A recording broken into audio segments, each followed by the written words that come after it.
how to trade a low edge directional bias. So as we look down the IV bias, we get to the black arrows. Now these are still pointing upwards. There is still some chance of buying, but obviously as we go through the scale, the higher, and then straighter the green arrow is, the more strong the buy sentiment is. And as we come back to the middle of the range and the breakouts, we're losing that momentum. So we're coming towards the end of that run. So it's not to say that it's not a good trade. But what we're telling you is that there's a low edge directional bias, that we're not the very overbought or oversold or due for that quick snapback. We've already seen that. So we can take an example. Let's trade the CAD versus the Swiss here. So I've already got the charts open, and again to illustrate, I've just put the RSI on to make a clearer view of what the H1 chart that you double click and open would tell you. So we're not the imminent reversal, we're not the increasing bear sentiment leading to a reversal, because that's already happened. Okay, so the market has sold off. We've hit down to the lower fib support areas, and the market has now bounced. So you'd expect that, again, you need to understand on the hourly charts what can potentially happen. We've seen quite a strong selling sentiment. If you just take the Fibonacci from the low to the high, it ties in with what we're already telling you. The short-term support is on the 50% on the R1 near enough, and then again, if the market looks to retrace 100%, it will have to get back to the bigger picture, 50% Fibonacci line. So right now, what the market is looking for, it's bounced off this oversold territory. Okay, so the market, again, that's why it's a black up arrow, and it's saying it's low directional bias, because the bias arrow is still telling you there's still that bullish buying sentiment, but the strong point, the point where you get it at its weakest and its turning point has already gone. So we're hitting the 50% of the RSI, so we're just at 51.8872. So the market from this point on can either continue to get to the overbought territory and push the market higher, or it can reverse down and get back to the 30 oversold territory. So as I say, that's why you have a low edge directional bias of this, because it's not the charts aren't screaming out and telling me that there's a lot of buyers ready to go into the market or a lot of sellers. So this is where, again, you might want to wait for the sentiment to change before you get involved.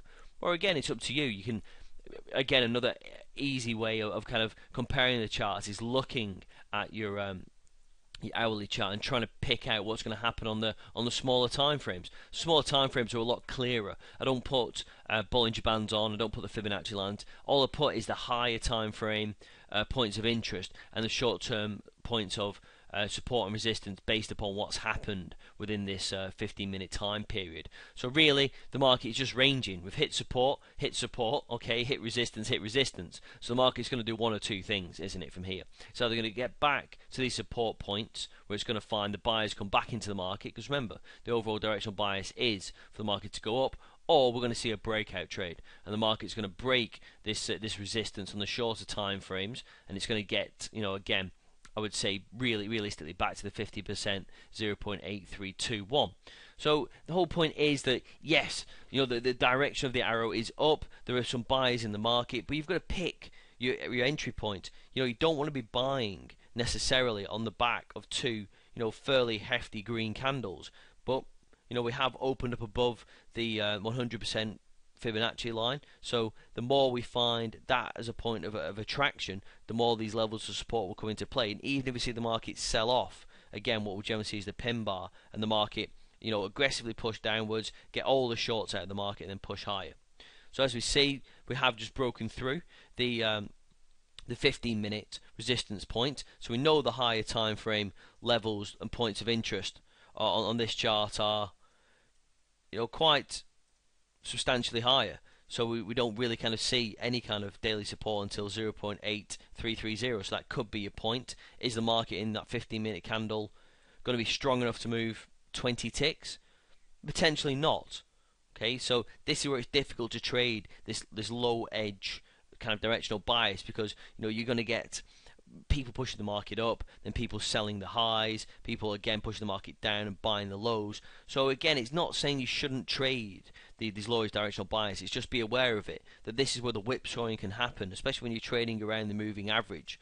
Okay, I like to trade more around the top ends, the Bollinger Bands, when that's telling me we're overbought, and then tie that with the RSI and my IV sentiment, market sells down. Okay, the market is the lower end of the Bollinger Bands. Okay, find support. The markets are generally towards the oversold territory. Markets move back up. We're really right in the middle of the range. So these are good trades. And again, a strong range breakout will be the next sentiment that is called from this. Okay, and that's going to come into the iView charts in the blue arrows a little bit, again a little bit further down the trade view window. So right now, what you're looking for is that breakout trade. But all I'm saying is, we've got that remaining bear sentiment that's come in and pushed all the market lower. Then the bull sentiment's come in while the black arrow's up.